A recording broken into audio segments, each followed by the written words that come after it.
people have to find out what's right for them in terms of what's going to improve their fertility. Some people have to trust the medical establishment, which I get, but I really encourage people to do their own research, realize that CBD and a lot of other natural compounds can really contribute to improving your fertility, men and women.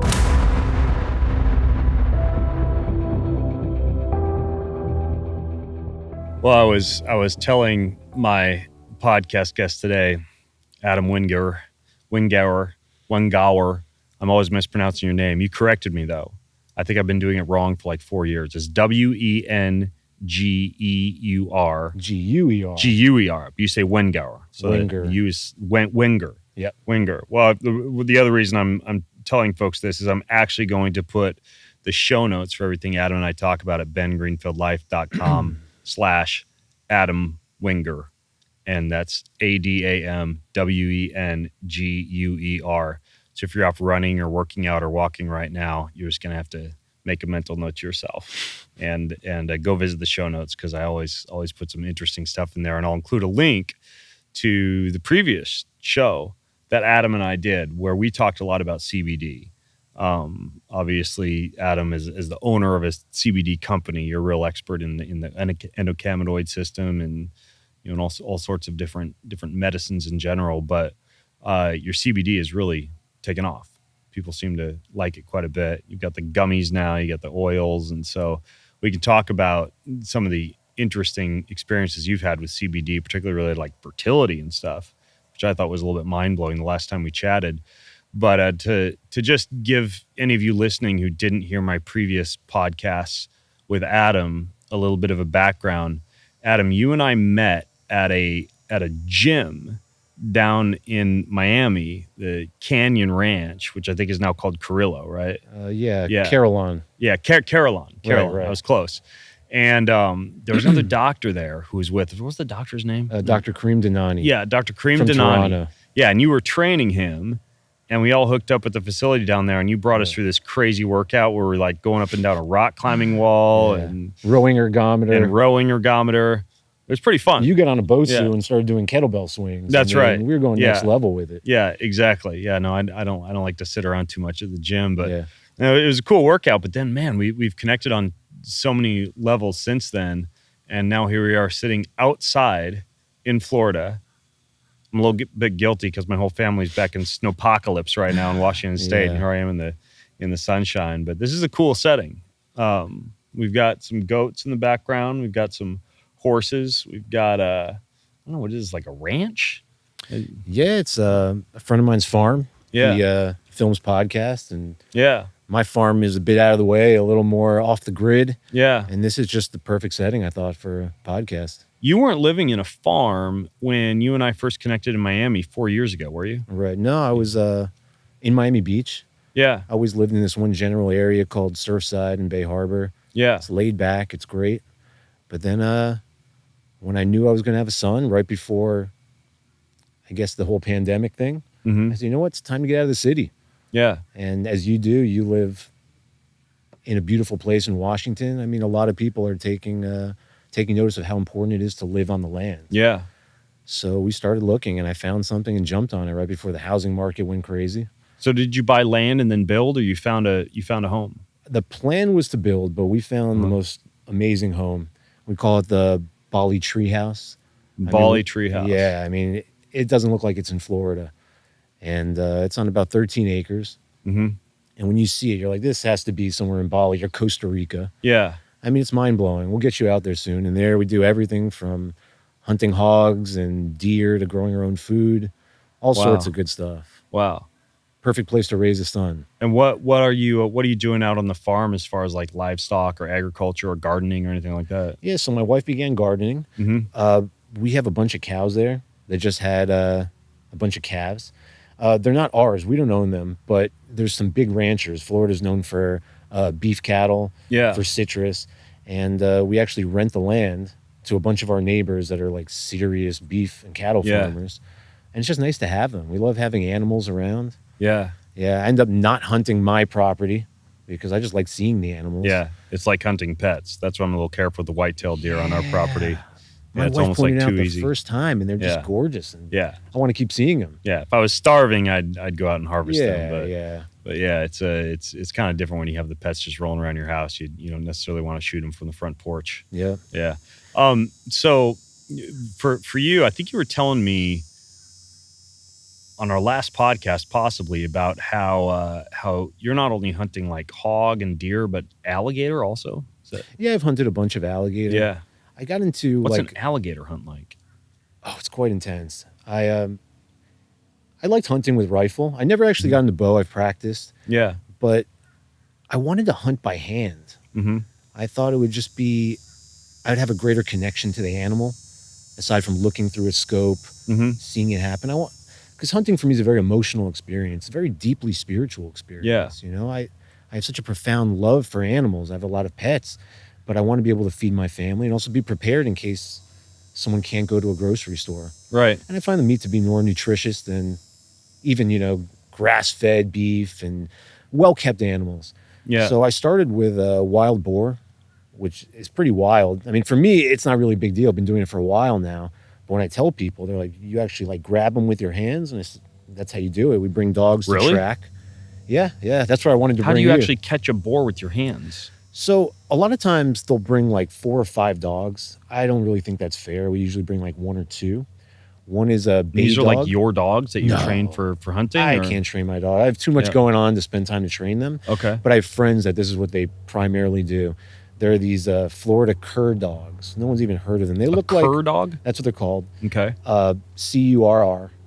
And these people think like pit bulls are game animals. These animals can do anything for you on a farm, from like rounding up cattle to protecting your home. They're great with kids. And you see them and they just look like skinny, emaciated dogs. It's very weird. They're 30 pounds and they have so much energy. You can't feed them enough food. But all they want to do is find boar and find animals. Really? Yeah, it's an incredible thing. It's a wormhole you can dive almost down. like a Rhodesian ridgeback. We used to have ridgebacks. Yeah. And originally in Africa, they were used to hunt lions, in packs. So these dogs have been bred to be able to hunt things like boar. Exactly.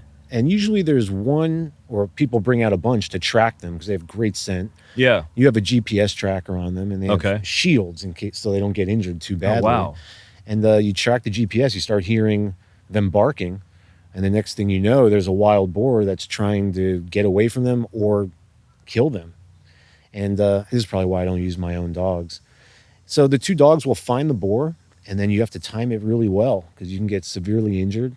Yeah. I've seen people with their faces ripped open, their legs, and the bacteria from a boar is just horrible. Yeah. You can't just sew it up. They're scary. When I've hunted wild pig in Hawaii, I had one shot where I had to track it into this this big thicket of trees, and this was at like 2 a.m. and all you could hear around you were little snorts like the and of course all I have is my bow. At that time I didn't even have like a handgun or anything on me, and I was nervous as heck that I was just going to get charged by something while I was digging around in there in the trees for the one that I shot. They're unpredictable. So, yeah, it's like what Old Yeller, the old Yeller movie where they old school. I think it's is it the dog that gets beat up by the boars or the kid, or I don't remember, but Why can't I remember either? They're scary animals. So back to the hunting by hand thing. Once the dogs are on them, what do you do next? So typically the dogs that we use, they don't attack them. They just find them and kind of disorient them a little bit with the barking. Yeah. A lot of people train one to be called a catch dog, where they'll jump on the boar, like on its ear or neck, to keep it really preoccupied. So the ones we use are primarily bay. They'll kind of distract them. And then I come up at the ideal time. You don't want to do it head on. It's always got to be from the back and grab it by its legs and put it on its side. Once it's on its side, if you can control the legs, that's when people start hog tying. Do you have to like sprint to run up and grab it by the legs? Oh, yeah. It's super primal intense. Wow. And once you grab it, and you have to have some strength there, you got to pick them up with your whole body, put it on its side. And if you let go at the wrong time, they'll get up and just hammer you. I mean, they have these like 2-inch, we call them cutters, they're tusks, and they just rip through anything. And once you get it on its side, you don't want it to suffer. So we don't want it to be down too long. Yeah. And you get a really big blade. We have like 9-inch blades. and you put it through the armpit because they have like a big shield on their back and shoulders. Like you can take a knife and go like this and it won't go through. Yeah. Sharpest blade you've ever seen. Yeah, so no, I've shot boar before with a bow and arrow, and unless that arrow is just perfectly into the vitals, their skin's like freaking Kevlar. Exactly. Yeah. So really quickly, you put the blade in through their armpit, twist as much as you can to hit vital organs, heart, lungs. Usually there's a spray, but you want to put it down as quick as possible. And I just found that that's more realistic for me. I could use a rifle. You may get a gut shot. Yeah. You never know. So this way, it's so quick and it goes down really quickly. Of course, there's a little bit of like nervous energy you feel from it afterwards, but it dies very quickly, as humane as possible. Much more humane than factory farming. Yeah. And then you have a big hog, and you don't know. I've had ones right before my wedding that were 300 pounds, and I served it at my wedding. I was going to ask you if you're actually eating these things. Oh, yeah. How's the meat? It's delicious. And people say, so there's hogs that they call boar hogs. Those are the ones that still have their testicles.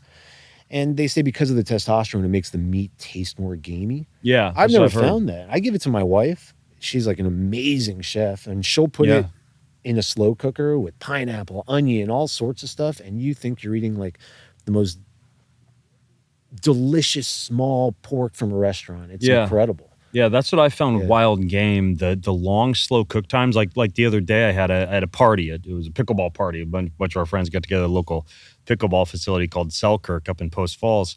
And I had some Axis deer and some sheep mutton, right? Two meats that if you were just take them out and whatever, put them on the grill are going to be kind of gamey. Axis is great though. Kind of thick. Yeah, Axis is good, but the trick is, and you can look like an expert chef even though it doesn't take much at all.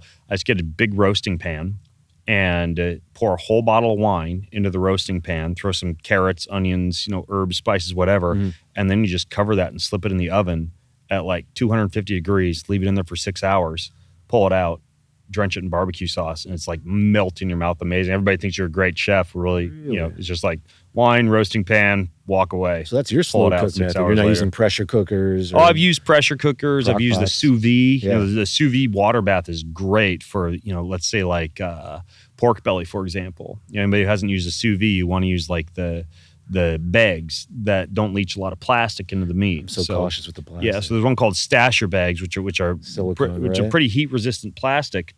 And are they plastic? Yeah, it's a plastic compound. I could be wrong, but it's plastic like. Okay. What would you say? Silicone? Silicone. I thought so. Yeah, they might be silicone. Anyways, though, for like a pork belly, you can literally just like take your giant slab of pork belly, put it in there at like 5 a.m.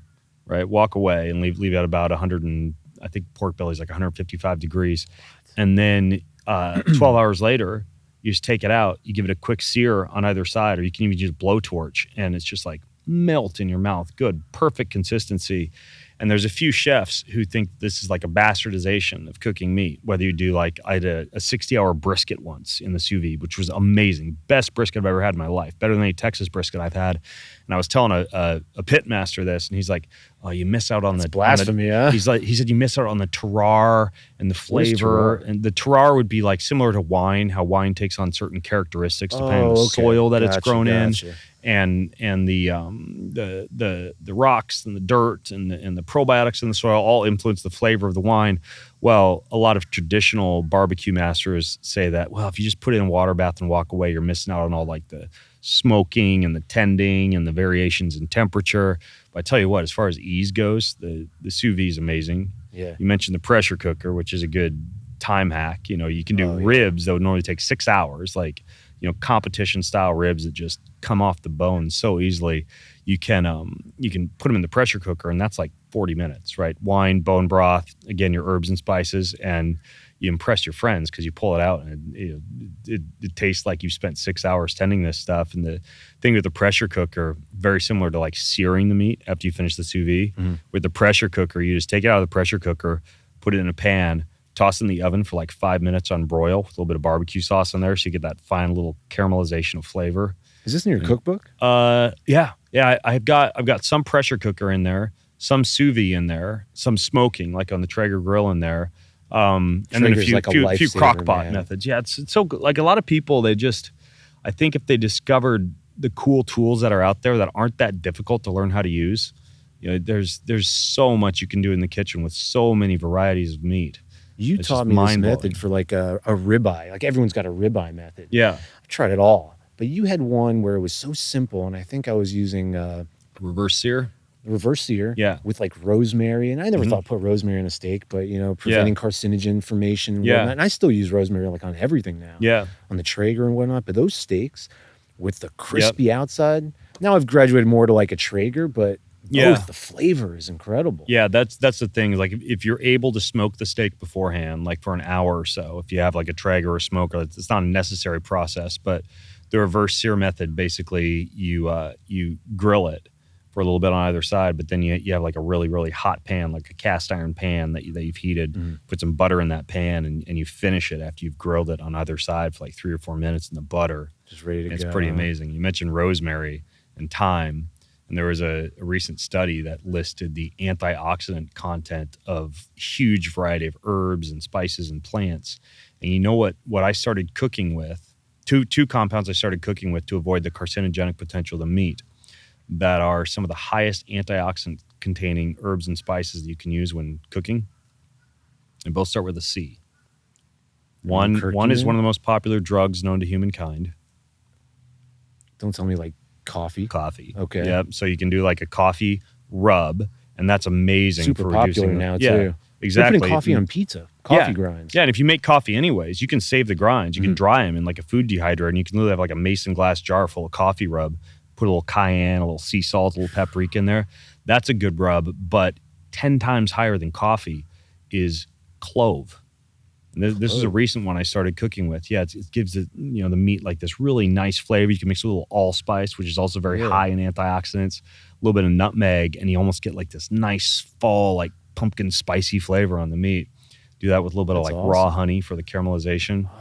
I'm always concerned with like too much smoking. Like the Traeger is so convenient, so like I try to minimize the carcinogenic effects. There's always going to be, but I'd rather die of cancer when I'm 85 from eating good meat than die of natural causes when I'm 86 and miss out on all the fantastic barbecue my whole life. So, the other question, before we leave the topic of hunting, that I didn't close the loop on this, but the alligator. Oh, right. Yeah.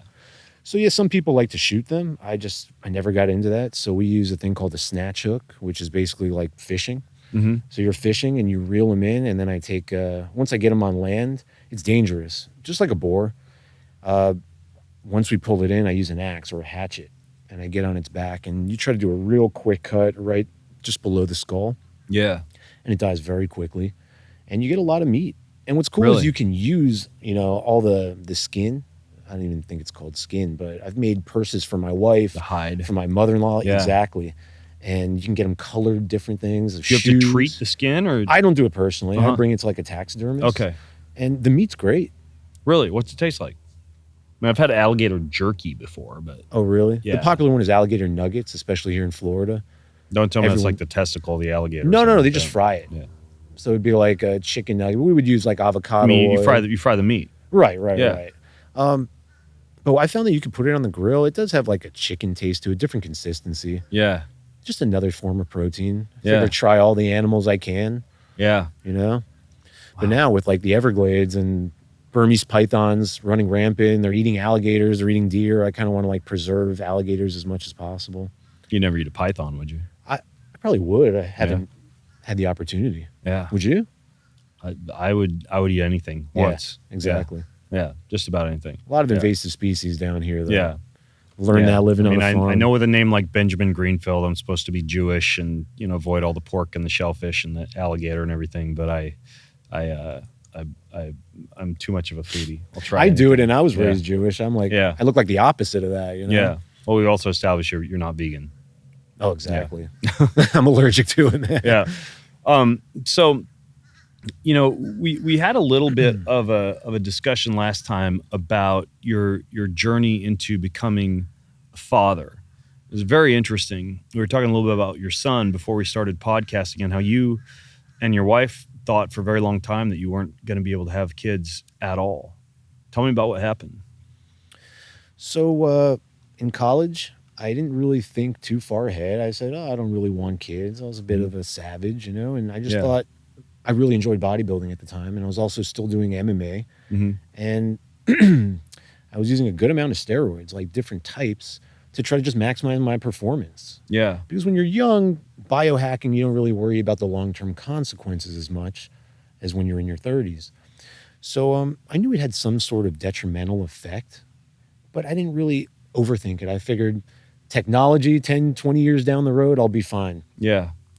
But then I got married, decided we wanted to have kids, and I was on a testosterone replacement because when you use steroids for an extended period of time, especially for bodybuilding and those type of doses, there is just a host of effects to your endocrine system. Yeah. The liver. Yeah. Yeah. Your hypothalamus, pituitary testicular axis is affected, and you just don't produce as much sperm. And we tried for about a year or two without success. And I think I was 36 at the time. And I thought, like, let me go to a professional. Let me go to one of the medical professionals. And we sought out a doctor who, you've mentioned him before. I'm not going to mention who he is. And I went to his office, and he was renowned in Florida for improving fertility. So I get there, and there were so many people in the waiting room. And had you tested before that point? You were using one of these test kits, like your sperm and fertility? I did, and they can change day to day a bit. Yeah. And it said I was on the very, very low end. So I started getting tested more frequently and with this doctor, and it turned out I had zero sperm. Like they said, zero. Yeah. Not like low. Yeah. You have no swimmers that are even immobile. Yeah. They're like, we haven't really seen that too frequently. We're seeing people with reduced sperm counts because of everything environmental these days, lower testosterone levels, lower sperm counts. That's been going on for 20, 30 years now. But this one was very specific.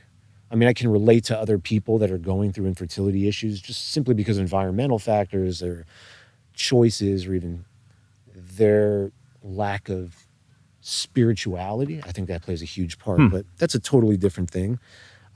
They told me zero. So they said, we have a protocol for you.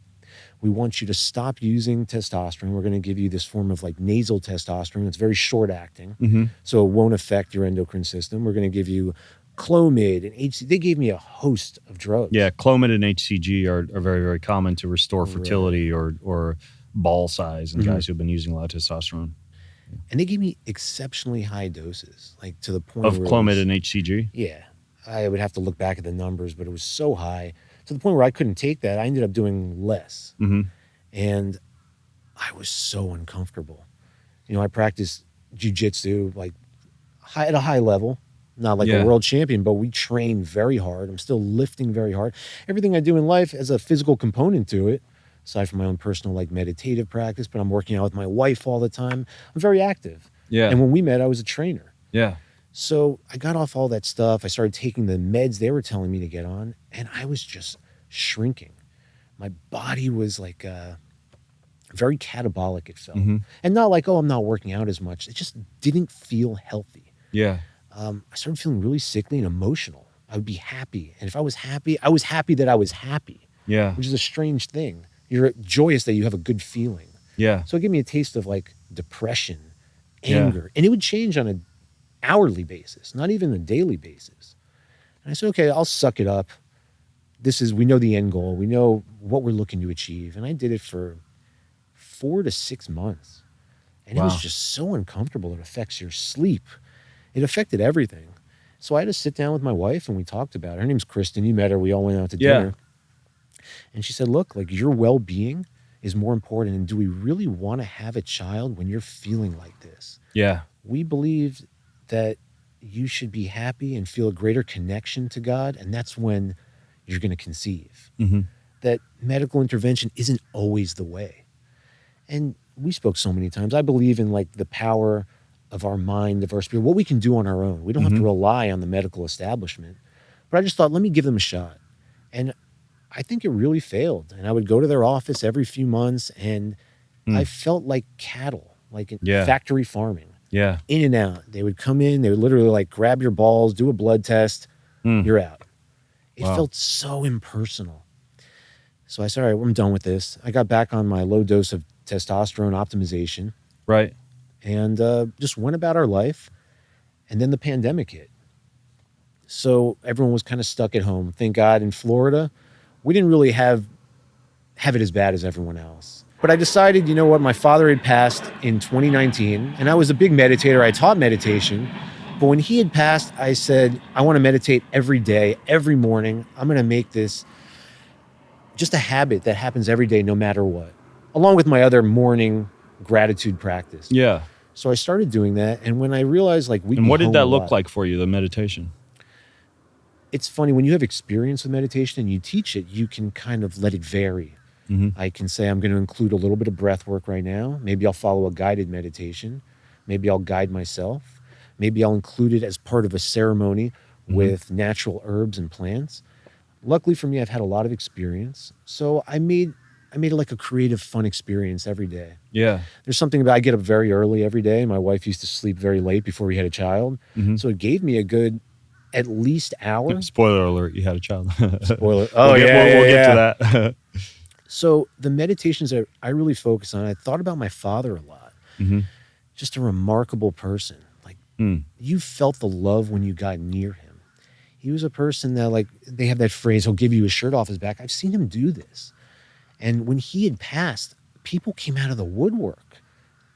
The guys that he like had hired to clean a pool or he did landscaping with. And I saw them in person and they're crying. These are people that most people just shrug off and go, oh, I'm hiring someone. He developed an interpersonal relationship with everyone he met. People loved him. And his funeral was like so many people. Yeah. He was just such a remarkable person. He'd escaped communist Cuba. He was young. He was 6 years old. And he had worked while being in school in the University of Miami. Just an incredible, incredible person. He probably took on too much stress of other people, family and friends. I think that's why he probably died a bit too early. But I had a feeling that he would have a part in my fertility journey. I always pictured like having a son and him having a great part in my new family, him being part of the family, and just the joy he would feel. So I had a lot of meditations thinking about him, also visualizing my son, visualizing my testicles filled with sperm, visualizing literally the moment. You would do this during your meditation, literally like visualize fertility. Oh, for sure. I visualized Kristen telling me I'm pregnant, coming out of taking like a pregnancy test. I'm a firm believer we create whatever we want in this world. And I'm sure the fertility clinic would have laughed their ass off. Oh my gosh. For this technique. They make you laugh anyways. The first time I went in there to get my sperm checked, they sent me to like a quest. And she goes, oh, what are you doing? And I said, oh, I'm doing a fertility check. She goes, oh, we're choking chickens today, huh? I'm like, oh man, this is a medical establishment, you know? She sends me into this room and it was a bathroom. I'm like, what is going on? She goes, all right, here's your cup. Yeah. Full-size mirror, like a... It was a little awkward, but you got to laugh about all these things. Yeah, I've done the sperm test. They have kits now that they'll send to you. I forget the names of some of these. You can find them online, but it's very, very similar. They send you a box, and you got to figure out how to get your sperm in there or your semen in there, and then send it off, freeze it, and send it off. Oh, freeze it. Yeah. You have to give it to them within like 48 hours. Yeah, you got to send it off with like an ice pack, something like that. Yeah. Oh, okay. So so I was meditating. I was also at the time, I was developing forms of plant medicine that I thought would be more short acting. Because I wouldn't say I enjoyed plant medicine ceremonies, but I liked the outcome from them. I personally experienced tremendous suffering and challenges when I was doing these ceremonies. I hear about people go off and play the drums and have fun on an island somewhere. It was never like that for me. We took part in ceremonies where it was really facing your soul, digging deep into what traumas I may have caused other people or put on myself. At least that's how I experienced it. It was a good way to look in the mirror in a more profound way in a shorter period of time. So I was doing, we talked about it, the smokable version of ayahuasca.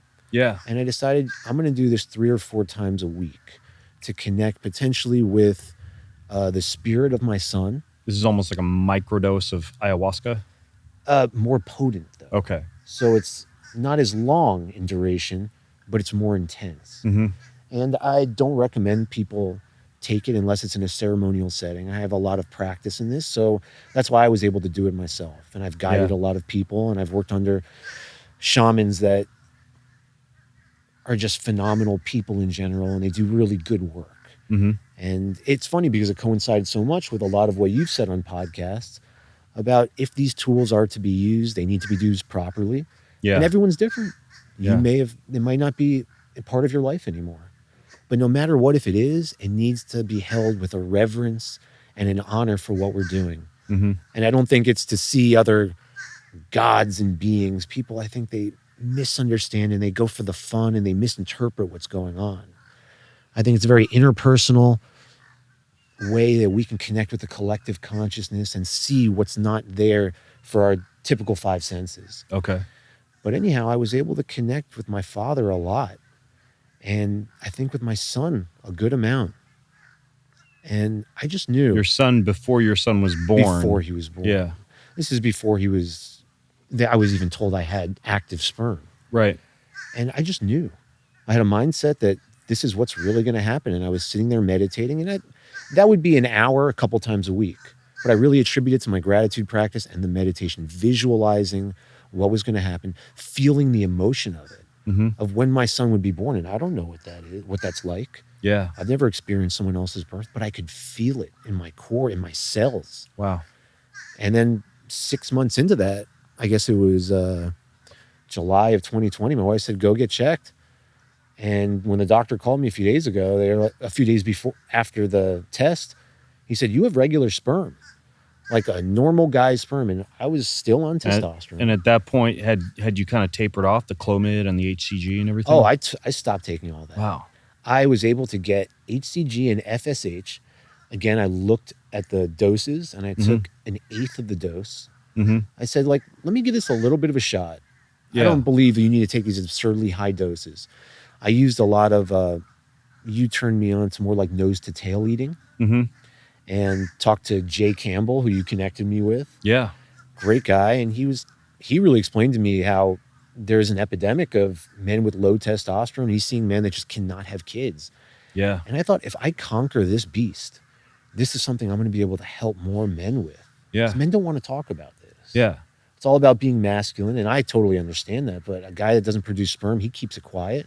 Yeah. A lot of times it affects his relationship. People get divorced because of this. Yeah. And there's a lot of men now, because of the rampant emergence of these testosterone clinics and testosterone optimization therapies, that, like you, kind of get started on this stuff early. Very early. And they're unaware of a lot of the things you're talking about when it comes to how to reverse that and still be able to have a child and a legacy and a family after making some of those mistakes of your youth where all you just want to be is swole, bro.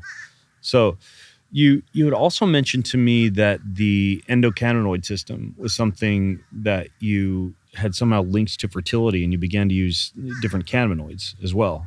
Right. Is that correct? I mean, owning that we produce CBD and we distribute it, to me, it's the highest level of CBD.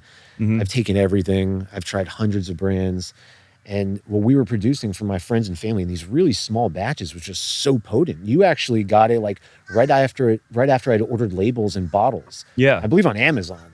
Yeah. I was just selling it to like my friends so they could improve their sleep and just have like a more balanced sensation. Yeah. No, that was the element CBD health, stuff, which I still use. You send me those droppers, and I still do 2 or 3 droppers just about any evening where I've got levels of anxiety or stress. Probably 5 nights a week I'll use that. And now you have the gummies, which seem to work really well too, but I've never really experienced a CBD like that really seems to agree with my system, allow me to stave off anxiety.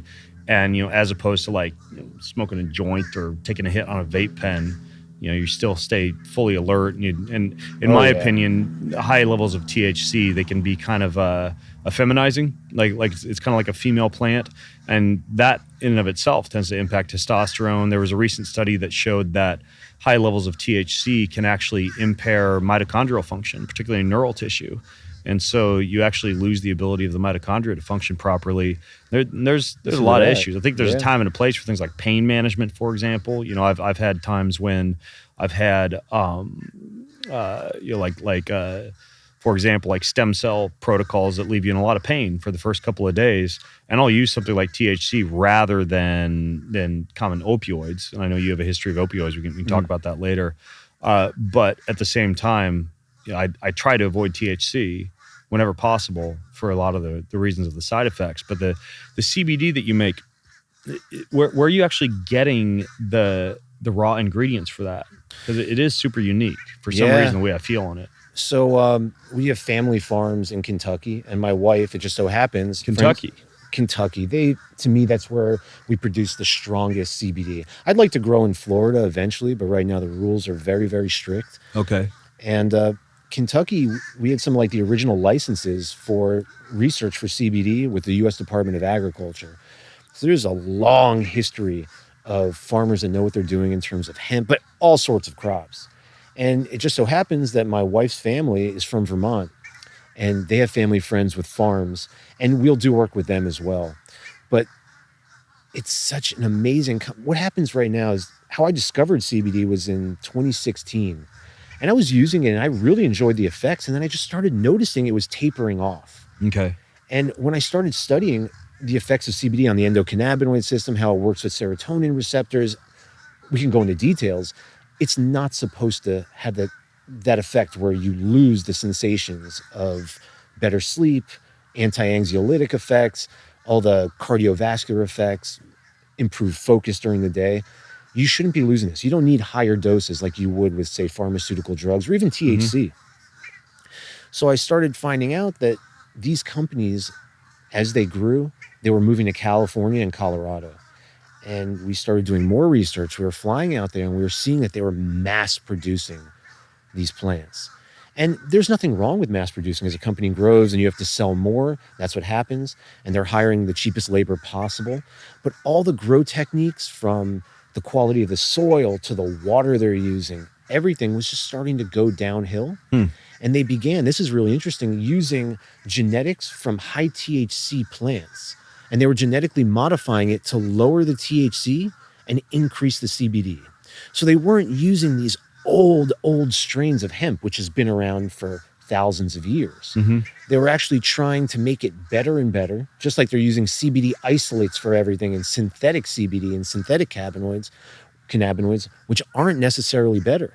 Sometimes we have to take a few steps back, and we developed a really old strain, an old industrial strain from the UK. And there's something about the cannabinoid profile that is just phenomenal. It has the perfect amount of what I think of CBD, CBN, CBG. So it's not just CBD in your product. We're doing full spectrum to the max. We're doing a crude formula, which means it's going through even less filtration, distillation. I mean, you've tried ours. You can't mix it with food. Some people put it in their coffee. It's not bad, but it's like you're eating the earth. Yeah. Other companies, they're making CBD flavored with strawberry, with mint. And I get customers that want that kind of stuff. And I say, look, if you really want the benefits and the effects and you want to connect with the earth and feel balance, you got to get over your sense of taste a little bit. Yeah. And you use that during the day. You had mentioned for focus. Yeah. And, my primary use for it is like sleep and relaxation. But if you were to use it for focus, tell me about the dosages and the difference between like daytime use and coffee or for focus or whatever, and what you'd use in the evening. Like what kind of, I realize it's going to vary widely from person to person, but approximately. Well, I use a substantially lower dose during the day. The diurnal effect of the endocannabinoid system, which is something I dove into after hearing you mention it on a podcast. And that's the amazing thing about CBD. Well, CBD in itself doesn't attach to the cannabinoid receptors. It's not like directly activating them. It works by degrading FAAH, which is the enzyme responsible for degrading anandamide, which is the primary endocannabinoid, the one that we produce internally. So that's CBD. But when you have a full spectrum formula, I'm getting CBG, CBN, minuscule amounts of THC. And the way these work on the endocannabinoid When you say system, minuscule amounts, by the way, you mean like less than 0.3? Is that the THC like the is less than 0.3? Yeah, so there's still like mild amounts of THC in it, but nowhere near what you'd experience for getting high. Oh, yeah. Like you won't get high unless you're eating a couple gummies or taking a few really big droppers. Yeah. Oh, I have found if I take like 4 droppers of your stuff and I do that before bed, If I wake up at like midnight or 1 to pee, I feel like I'm a little bit high, like nowhere near if I were to like take a THC gummy or something like that. But you can feel the THC a little bit. Oh, for sure. And especially with our new gummies, I formulated them, just have slightly more. Still all within the legal amount, what's allowed. But yeah, the gummies I use more recreationally. But circling back to what you said, during daytime use, I try to use very small amounts. And if you take it with your coffee or tea, you don't get like the drop in adenosine. Like, you know how they talk about waiting at least an hour and a half to drink your caffeine in the morning? Otherwise, you're going to experience a crash later on in the day. Right. Well, CBD also works very well with caffeine in preventing that crash by maintaining your levels of adenosine. Similar to, would that be something that something like theanine would do as well? A lot of people mix theanine with coffee to enhance the alpha brainwave production and kind of allow the coffee to be oxidized a little bit more slowly. From what I understand, you think that CBD could be used similarly? Oh, even more effectively. I personally like tea. I use like a Yogi brand tea called Vanilla Energy, which is mind-blowing. It has different forms of tea with theanine. Really? Yeah, and I'm usually so focused from the moment I wake up and I start that gratitude practice, my meditation, I'm ready to go all day. But days that, I don't know, especially before when my baby wasn't sleeping as much, when they're a couple months old and they're feeding every few hours, and we had them in our room the entire time, I needed a little extra focus, so I would take it in the morning. Yeah. And it's phenomenal, the effects. I took a little bit this morning, and I just felt so sharp. Really? Yeah. Interesting. I have a bottle here that you gave me, I think. Can you hand me a bottle before we started here? We had a bunch of bottles. Okay, so I'm just grabbing this bottle out because I may actually try this while we're podcasting just to see if it kicks in at all. Like a quarter dropper. I have some somewhere. Oh, either way, I'll find it later. Yeah. Because I don't really do a lot of daytime CBD. So you have a bottle over there? Yeah. Bring it over. We might as well make this a live experience on the show. Works. Those gummies are fantastic, by the way. So back to the fertility piece. That's the story that we were on, and you had discovered. Just give this a shake. What do you think? Like one dropper? With that size, you could probably do half 3 a dropper. drops is 8 milligrams. So yeah, half a dropper would be like around like 10, something like that. Yeah, maybe 15. All right, you could just twist it. The plastic will come off. If I fall asleep during our show, now we know why. So back to the fertility piece. Tell me about what happened in terms of the cannabinoid system and fertility. Oh, right. So in my research, I discovered that there are receptors, cannabinoid receptors, on the testicles, in the whole reproductive system of both males and females, and on sperm cells, as well as eggs. So if this is allowing us to function more optimally in every way, I consider the endocannabinoid system sort of like our interface from the human body to nature. Okay. I use the example, and you probably want to put it under your tongue, leave it there for I'm doing it right minute. now. You know how to do this. And there's a video version of this if you guys want to see what it looks like. We're going to put it at bengreenfieldlife.com/Adam Wenguer. So go ahead with the fertility piece. So yeah, it's the endocannabinoid system. I think so. It's very earthy. That's how it should be. Yeah. Right? Not hiding from the flavor. Yeah, it reminds me a little bit of kava almost, the flavor. Interesting. So what'd you find? Endocannabinoid receptors in the testicles. Right. So if the endocannabinoid system, I consider an interface to nature, the human body, our experience to nature. And I don't know if I used this example on our previous podcast. If we were walking in the forest and a tiger came out, scares the living crap out of you, the fight or flight response kicks in. Whatever the outcome might be, eventually the nervous system has to calm down, and there's a whole cascade of hormones, neurotransmitters that contribute to this. Without the endocannabinoid system functioning at a high level, it's going to take much longer for the body to reach homeostasis. That's on a hormone level. But the endocannabinoid system is responsible for so much in terms of muscle, digestion. The central nervous system is filled with cannabinoid receptors, our immune response.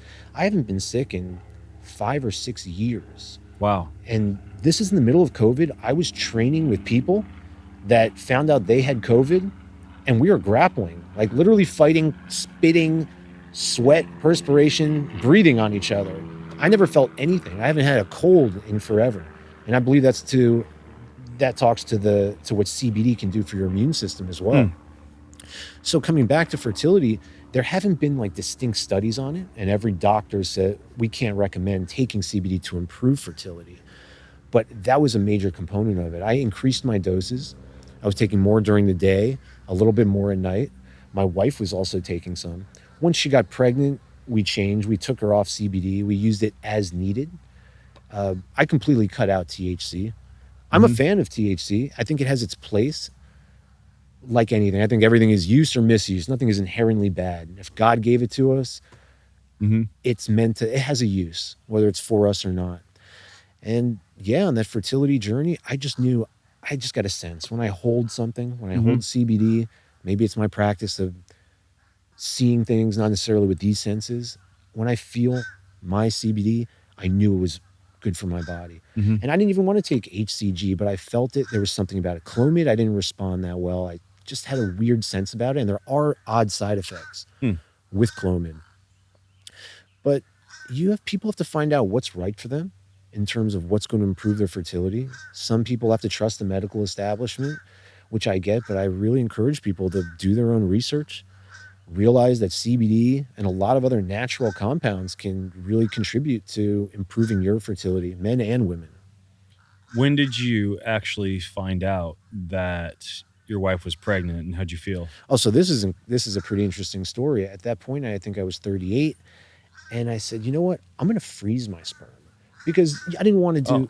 I didn't want long-term use of HCG, FSH, and when I actually got that call saying your sperm is very high, I said, you know what? We can wait this out and we'll continue trying, but I'm going to go and freeze this like right now. Yeah. So I did a deep dive into in-vitro fertilization and froze my sperm. And I was like, okay, that was like my golden ticket. I know it's here.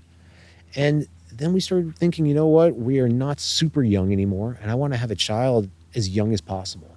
I plan to live forever, but why not enjoy every moment of it? So we decided to go through with IVF. There was a lot of steps you can take ahead of time, but I didn't want to put unnecessary trauma through my wife. It's much harder on the female. Blood work literally every day or several times a week. And that's hard. Yeah. Huge needles in a young woman's vein. I mean, we could probably take it, but I Why do wouldn't they want have to that. do all the blood work on the female? They're constantly checking for their ovulation levels. Okay. And with IVF, it's so precise. So we wanted to make sure we got it on the first bout. And we were blessed when they basically like hyperinflate the ovaries to release more eggs. And she had 19 eggs. And it's funny because that's an extremely high number. I think 5 to 10 is normal. And when they did an ultrasound, it said she has 10. And we're like, okay. The concern there is that once it's combined with the sperm and formed embryos, you get a very small percentage. Some people only have 1 or 2 active embryos, and that's their chance. But hiding behind the follicle in her body, this is all new terminology to me. I'm not a fertility expert. There was like 9 more eggs hiding. So when it came out, she had 19 viable eggs. They combined my sperm with it that day. It's truly fascinating, like, experience. Yeah. And it's funny because they had her on so many programs and taking so many things, and I cut out a ton of it. They wanted to put her on thyroid hormone, and I changed it to Armour Thyroid, a more natural version. We didn't tell the doctors this, but blood work showed, she's in all the perfect levels for everything. So there are a lot of natural compounds that can mimic pharmaceutical versions with a lot less side effects. But basically, we got 5 embryos, 5 very highly rated embryos, which were 3 boys and 2 girls. I didn't even know this at the time, but you can choose the sex of your baby. So the highest rated one was a boy. And I told her, I said, I've always pictured us having a boy. And she's like, I love it. Let's do it. We just vibe so tight. When you say the highest rated one, what does that mean? They rate the embryos in terms of, I guess, the chromosomes, like the quality of the chromosomes, like the viability of if it's going to lead to a pregnancy.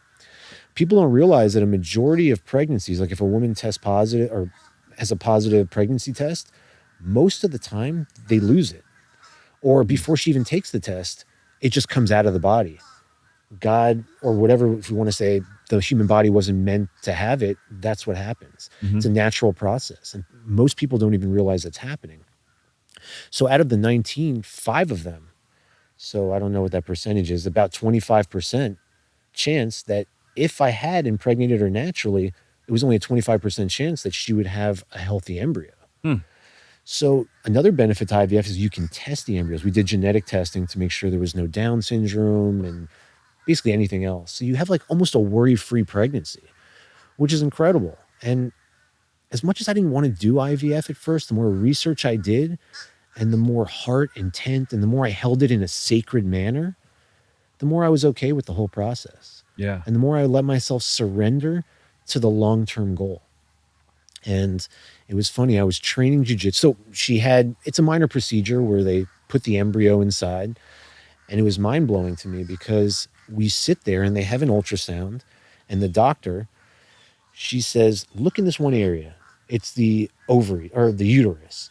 And you're going to see half the time, 50% of the time, you see a tiny little star, a little spark. And that's when the embryo is connecting with the uterus and essentially conception just happened. And she said, like, I'm a scientist. I'm not supposed to say these things, but I think that's when God accepted that you are now pregnant and conceiving. When I heard her say that, I said, we're like really seeing eye to eye.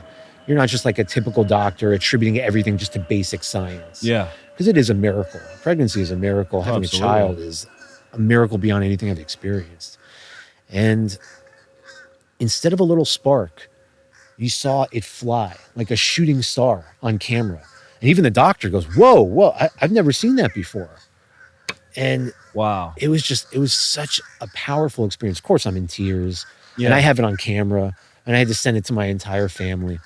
And someone said to me, man, I was like, yeah, that's like a little Superman flying. And they go, no, that's Thor. And I was like, that is Thor. I mean, and it's funny, that's his middle name now. That's And your son's middle. What's his first name? Maxim. So Maxim Maxim Thor Wenger. So he sounds like a little superhero. Yeah. The interesting thing is he was the highest rated embryo too. And the speed of his development, his immune system, I mean, this kid is miraculous. He's learning things so quickly, way ahead of the curve. Not like this matters at a young age. It's just very interesting to see. Yeah. I've seen premature babies turn into complete geniuses and 6'4" athletes. So who knows the correlation between, size, intelligence at a young age, but it's amazing. We've taught him some cool stuff I'll get into later. Did your wife follow a special diet during pregnancy? Oh yeah, nose to tail. We found out that in Africa, they were doing studies that kids born or women that were pregnant more in the dry season, their babies had lower IQs and lower birth weights. And in the wet season, when there was more greens and they were eating more greens and there was obviously more animals available to eat, their babies were larger, they had healthier pregnancies, and they had smoother pregnancies.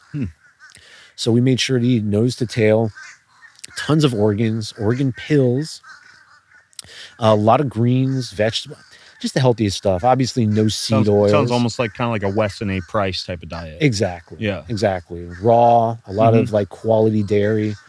Everything was so specific. Did you do much in the way of like fermented vegetables, sauerkraut and kimchi and things like that? We love that stuff. Keeping probiotics very high, antioxidants in like good levels. Sometimes too much antioxidant is not a good thing. Yeah. Especially as she was kickboxing and doing MMA with me, not sparring till month 8.5. Wow. And people didn't see her from the front. They saw her, like, let's say from the back, and they saw her hitting pads. And she could have been in the UFC, top 10 in her division. Really? She is a beast of an athlete. She kicks like a mule. Her grappling is high level. And people would see her from the back, and they're like, when's her fight? And then she'd turn, and she's like 9 months pregnant. She's like, what are you talking about? And people are just mind blown. So the way we eat, the way we think, she would meditate with me a lot each morning. And I would read to her, I'd read to Max in the womb about how we want to have a birth, what we're going to do in the future. We were just preparing ourselves mentally and just connecting more with our source. And when she came to me, it was so funny. She said she had an appointment and I was going to train jiu-jitsu, just a typical blood work appointment. I'm on the mat sparring really hard. I get off the mats, I'm drenched. I see her just dropping into the gym. I'm so happy to see her. And she goes, oh yeah, I brought you a protein shake. I'm like, oh, I need it. I am just drained. So we open up the cooler and inside I see this thing and it says like biohazard on the bag. I'm like, what is this? And I open it up and it's a pregnancy test and it says positive. And I just how cool. oh my God, you go from like people trying to choke you unconscious and break your limbs to running circles around the gym with my hands in the air. There's people training like MMA, boxing, on the gym, lifting, deadlifts, cleans, and I'm just sprinting in a jiu-jitsu kimono, like at the top of my lungs, saying how happy I am. You know? Wow. I don't know. That was the most joy I experienced till he was born.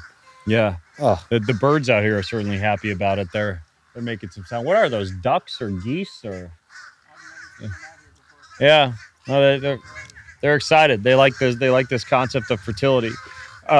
Well, I mean, it's such a cool story, and I'm so happy for you. Oh. I mean, you played a huge part. Tell so it in I'm your like face. grateful. Yeah, like we had a lot of chats about the fertility thing back in the day. Yeah, but it's cool to see it all come to being. Especially when a doctor tells you you're not going to have kids. Yeah. So you just say, okay, my life is going to be a little bit different. But I knew deep down I was going to change that. Yeah. We change our paths every day, every choice, every moment. Yeah. Speaking of changing paths, you know, I wanted to touch on this.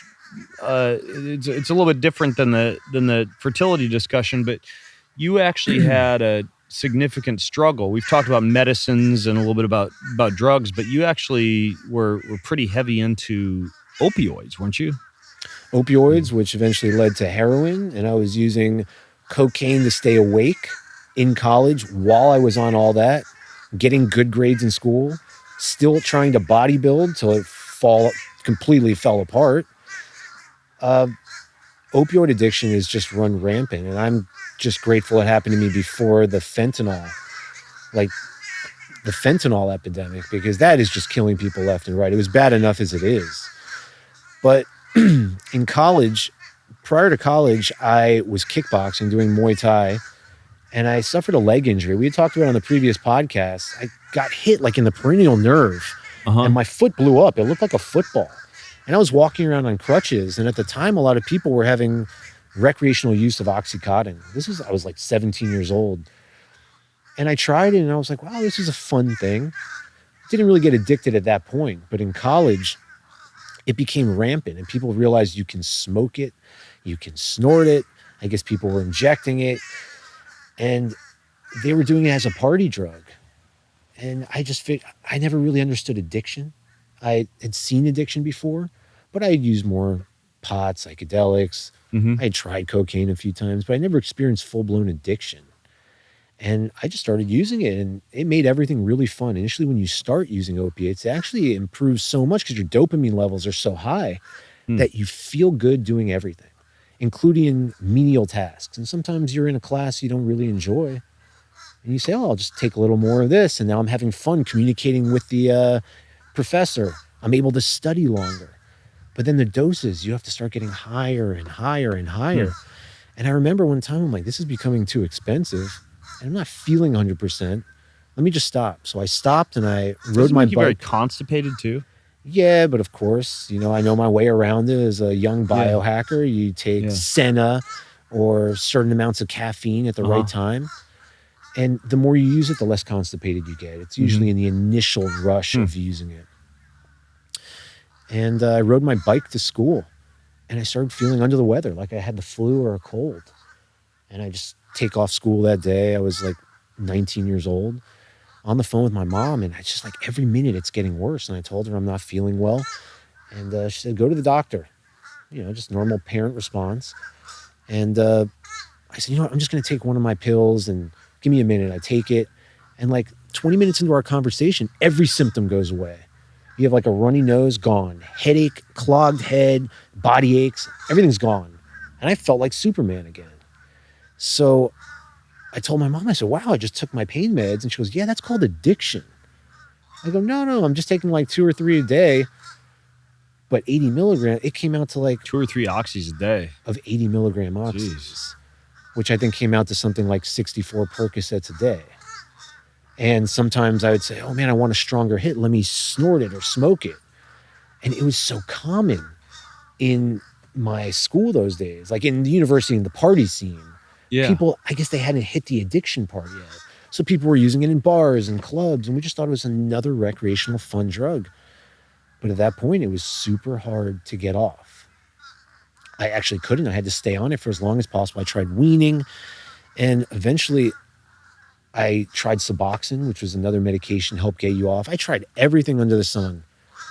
Eventually, just had to suck it up. Lay in bed, sweat it out for a few days. Just stop cold turkey and go through the pain and the suffering. I mean, I weaned as much as I could. I used Suboxone, but these are not like perfect solutions. Mm-hmm. You still feel it. But the first 3 days, you don't, it's funny, you're in it and you don't wish it on your worst enemy. You say like, oh my God, if I'm gone tomorrow, I'm okay. This is pain. Yeah. In such a weird way because it's physical. It feels like there's something trying to rip out of your spine and like these itches under your skin and you're trying to claw at it. You're hot, but you're freezing. You're shivering, but you're sweating. It's the weirdest sensation. It's horrible. You can't think straight.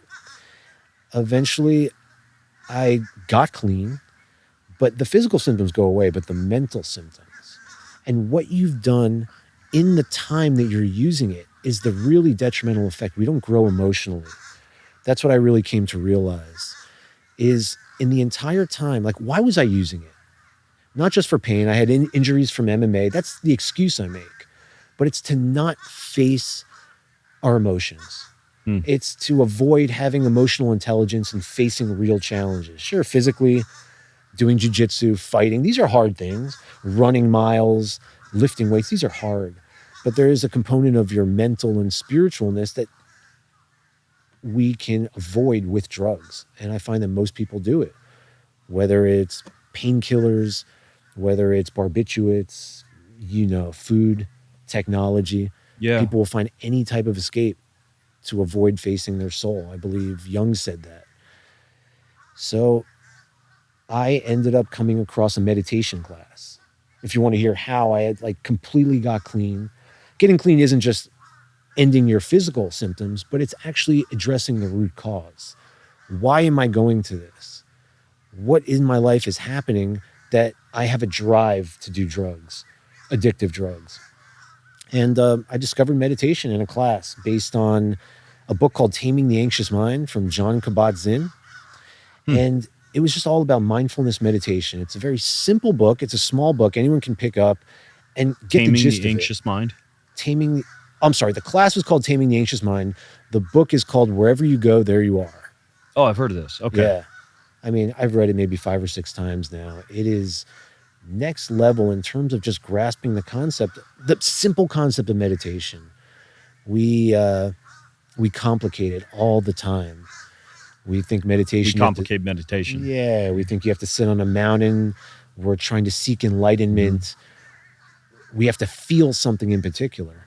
But at least mindful meditation is about being okay with what you feel right then, which essentially is surrendering to the moment. It's listening to God and hearing what he wants to say and what he wants you to feel. I say he, but it could be whatever you interpret as your God. And meditation, it just resonated with me so deeply. The first time I did it, I was guided. It hit me so hard. And I understood so many synchronicities from that point. And when the semester ended, it was a 3-month course. And it ended, and I talked to the professor, and I said, hey, what's the next one? And he goes, this is it. It's a one-time course. If you want, you can come back and help teach. I see you're it's really sitting with you.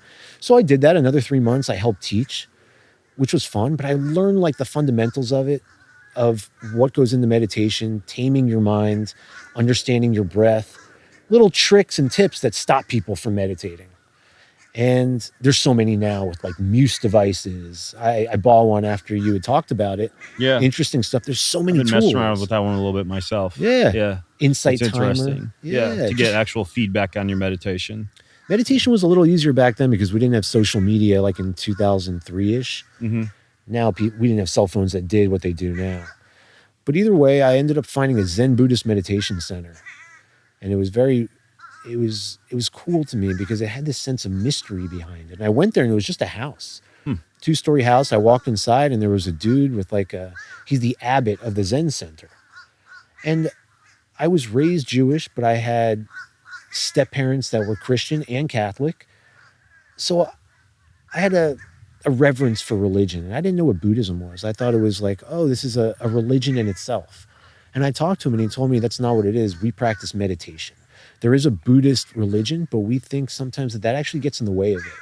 This is just the principles we use for enhancing our meditative practice. And I walked inside, and then he took me upstairs where they were teaching, where they were having a traditional meditation. And it was like a Buddhist temple in Tibet or India or Japan. I was just blown away. I had this cool sense when you're a 19, 20-year-old kid. This It's was in very Florida? different. In Gainesville, where I went to school outside of University of Florida. Yeah. And I gained certain areas, certain places, like if you go to a temple, a church, a place where a lot of people have meditated, you feel it. It's a very tangible sensation. And I got there and I sat there, and I had only meditated 30 minutes at a time. And we sat for 2 hours. And meditation is not a blissful, easy thing. Meditation is a very challenging thing. It could be the most challenging thing. Sitting there, not doing anything, not thinking, or addressing your thoughts. Most people think it's like this easy way to just bliss out and be lazy. I think it's the very opposite. Yeah. My teacher, and it's a famous quote, they used to say, meditate like your head is on fire, with that level of intensity. And that just showed me another level of what was going on kind of like behind the scenes. Meditation allowed me to see in between the lines a bit. If we're here, I use my 5 senses to see me and to see you, or the grass in the chair. There is another world that we don't see. You know, a world of like intuition, of frequency and energy that we often neglect, especially when we're addicted to our phones or addicted to some sort of drug. And I found that I had like a lifelong journey ahead once I got into meditation, and that addiction was just a thing of my past. I realized right then what I was using the drugs for, and I saw a fairly clear path on how to get out of this mindset and change everything. Wow. Yeah. Wow. Of course, we had planned medicine. And during that time, were you also still involved in jiu-jitsu, or did you pick that up later on, the martial arts component? I started martial arts, like jiu-jitsu, Muay Thai, very young. I actually started doing karate when I was 4. It was very different. I sparred and fought a lot, and it was cool, and I won tournaments. And then it was point fighting. And the odd thing was, I remember it to this day, I think I was 7. I was always getting first place. I was like ranked very high. And I came across this kid. He was very athletic, bigger than me. And I thought, you know what? I'm just going to use my techniques, get my points, win. And the second the ref went like this, he came sprinting at me. And I was like, this is not what you're supposed to do. And he jumped and kicked me in the mouth. Full speed, like beautiful kick. At least to me, it was like out of the Matrix at the time. But of course, I was 7. That hadn't come out. And he hit me in the mouth. And it was like, boom, rude awakening. And I look at my dad, who was like my coach at the time, and I could see like a little shock in him too. And he's like, you got this, you got this. And I had to try to dig in deep. And I'm like, all right, fight. And he just does it again. Boom, the same thing. And at that point, I just said, I want out of this. I didn't quit, but I think I probably gave up to an extent, let him hit me. I get taken to the bathroom. My dad's there. I'm bleeding from my mouth. This is not a normal thing in a Taekwondo tournament for kids. And it was a rude awakening to reality right then. I'd experienced death in my family, certain things like that. But for me personally, on a physical level, this just woke me up. I was like, I just got hit by reality like it was a ton of bricks. I thought I'm like little Billy Badass here. And I gave up training for a long time, just focused more on fitness. I'd done a little bit around like 18, 19, but I really liked bodybuilding. So I guess we get into the superficial aspect of things. We like how it looks. We like how it feels.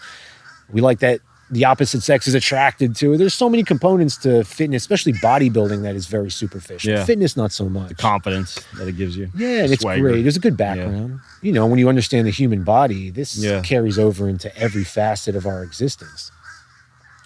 But I learned right then that men, in particular, we have this concept in mind. It's very disillusioned, where we think we can defend ourselves at any moment. We think if a guy came up and pushed me, a switch will flip. I'll just go crazy. I'll take him out. We all have this belief that that can happen. But the truth is so far from that. You need to train for combat, for defense, whether it's armed or unarmed. You need to train this extensively. If you don't, it's like saying, oh, I've run marathons and that means I'm going to be a very effective basketball player. Yeah. Everything in life is an art, is a skill. From making love to anything we're learning, gardening, everything has to be learned and acquired.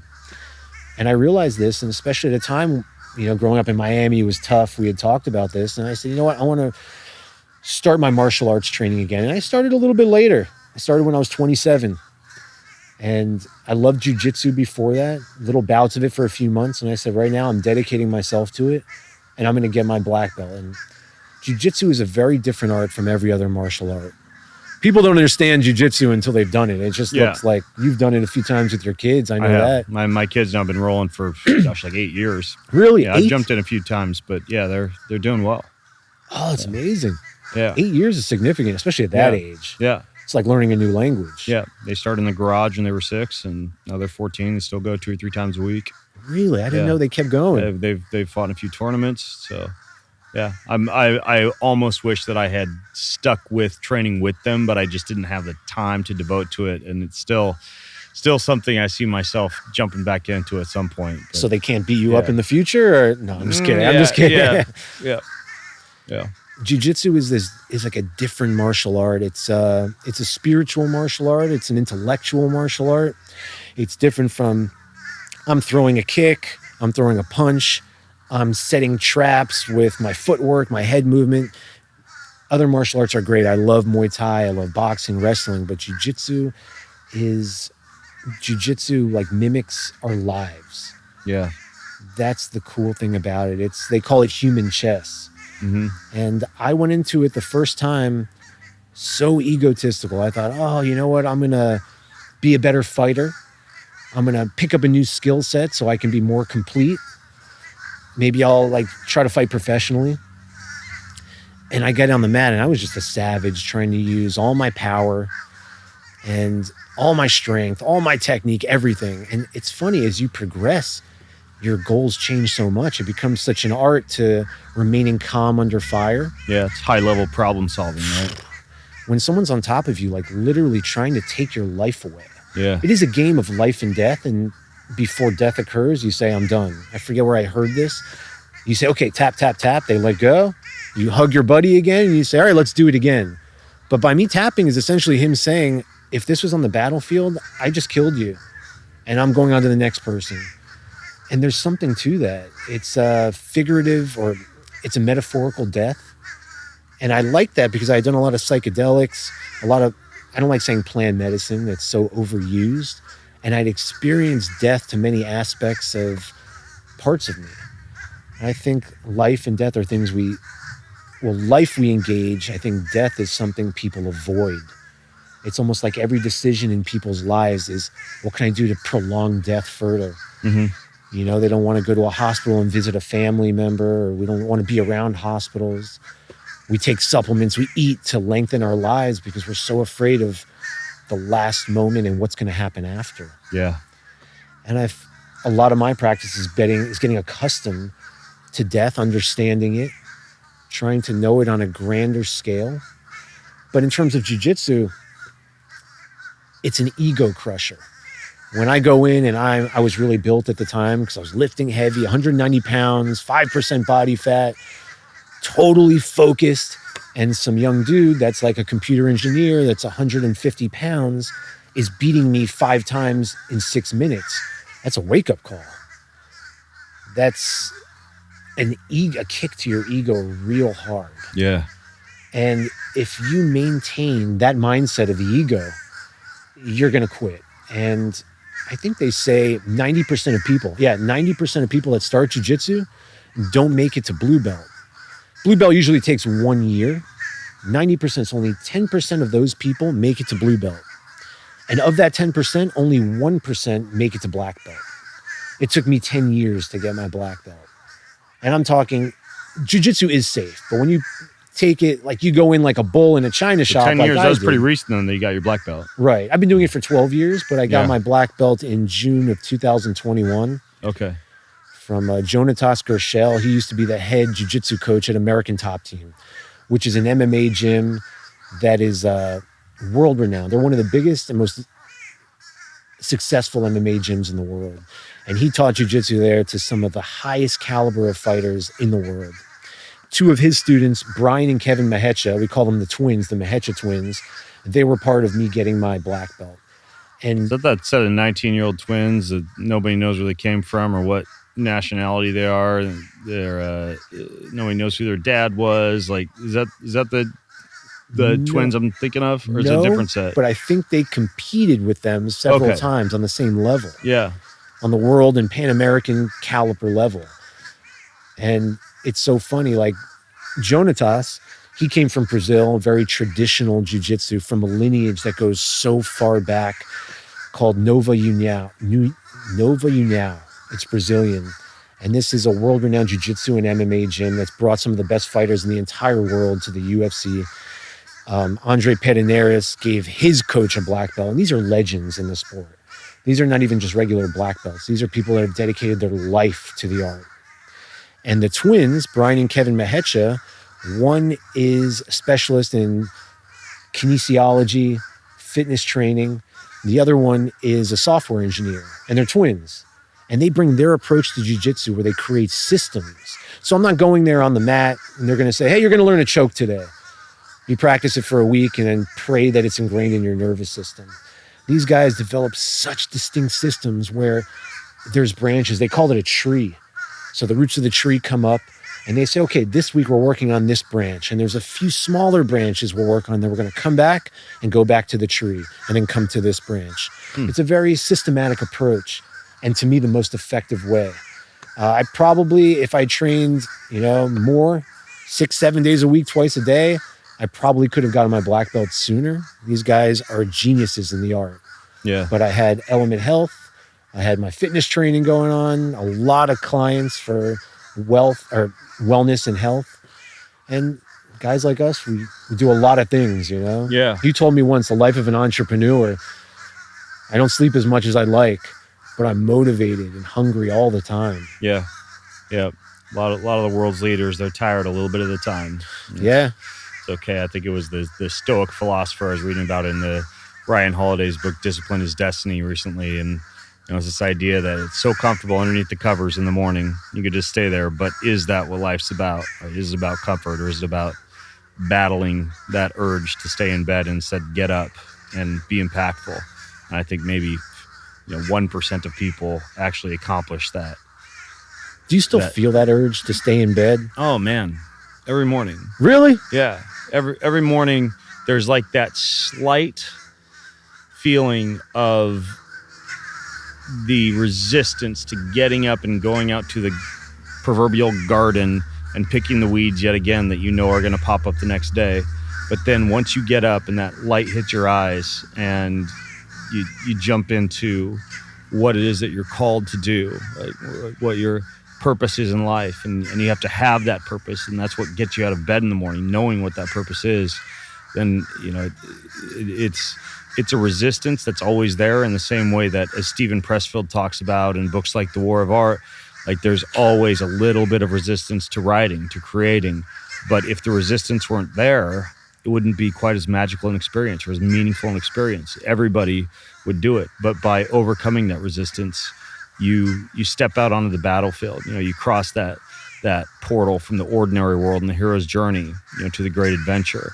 And a lot of people like the comfort of the ordinary world, but the ordinary world, despite its comfort, holds you back from being the true human that you're called to be. So it's been cool seeing your journey. It's in the past, 4 or 5 years, not only your journey to fatherhood, but getting your black belt in jiu-jitsu, building this massively successful CBD company. And yes, it's just been really cool to see your journey, man. And I appreciate Terrence you. McKenna. Oh, thank you. Yeah. I mean, I owe so much to you, like the knowledge you've instilled in me, the friendship, just being able to reach out to you and, I don't know that you have a great support from people with a like mind. And it's so funny as I've seen you grow over the years as the birds fly away. That was wild. I've seen you grow over the years. It's mirrored a lot of my growth. Mm-hmm. As you'll never leave fitness behind, but your purpose has grown. Right. And my purpose was growing at the same time. And You're a motivation to so many people. I know you don't want to hear, I'm not trying to blow smoke up your ass, but I appreciate my good friends that have like helped me along the way. Yeah. It's so much about connection. Yeah. You know, in this day and age, people think we have hundreds and hundreds of real friends, and are your online friends your friends? Yeah.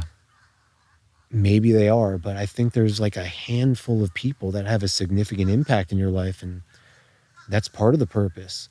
Cultivating that garden of those friendships and those loved ones. Yeah. And that's where where back to your father, right? And you were talking about his funeral. At the end of the day, one of the most important considerations on your deathbed is, did I love adequately and was I loved adequately? And the only way for that to occur is for you to actually have relationships and friendships that go deep and beyond digital. And we can as, you know, biohackers or health enthusiasts or, you know, fitness junkies or whatever, spend our whole lives optimizing our bodies, and we forget about optimizing our relationships. And that's just something I've learned as I've grown older, is there's nothing as meaningful as your relationship with God and your relationship with people. And if that's your priority, that's the pedestal that you start with, then everything else just fills in the gaps beautifully. So love people, love God, and I think it's a great message. Your journey's inspiring, Adam, and thank you for coming on the show. Thank you once again. And for everybody listening in, I'll put all the show notes and link to Adam's and mine previous podcast. If you go to bengreenfieldlife.com/Adam Wenguer, ADAMWENGUER. Yes, I had to look at my computer to double check one more time that I was spelling the name correctly, but I think I've nailed it now. I'm not going to mispronounce your name for the next 10 years. Thanks for coming on the show, Adam. No, thank you for having me and being in this amazing environment. Listening to the birds. Yeah. No horses and ghosts, but those birds are wild. All right, man.